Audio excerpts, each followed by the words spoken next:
পাপ ক্ষমার বিষয়ে শিক্ষা। লোকলিখিত সুসমাচার 18 অধ্যায় 9 পদ।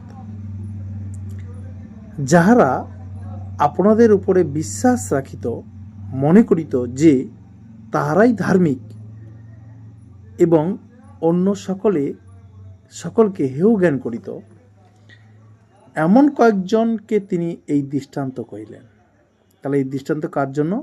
যারা নিজেকে মনে করে আমি কিছু জানি আর অন্যকে হেয় জ্ঞান করে।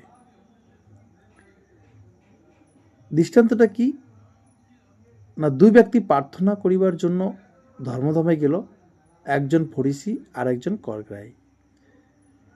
ফরিসি দাঁড়াইয়া আপনা আপনি এরূপ প্রার্থনা করিল, হে ঈশ্বর, আমি তোমায় ধন্যবাদ করি যে আমি অন্য সকল লোকের উপদ্রবী, অন্যায়ী ও ব্যভিচারীদের মতো কিংবা ওই করগ্রাহীর মতো নহি।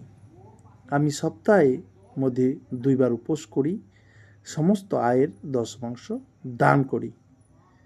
এখানে এই যে প্রার্থনা করছে, এ নিজেকে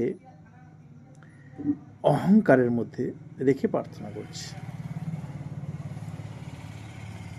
কিন্তু করগ্রাহী দূরে দাঁড়াইয়া স্বর্গের দিকে চক্ষু তুলিত ও সাহস পাইল না, বরং সে বক্ষে করাঘাত করিতে করিতে করিতে কহিল, হে ঈশ্বর, আমার প্রতি এই পাপীর প্রতি দয়া করো।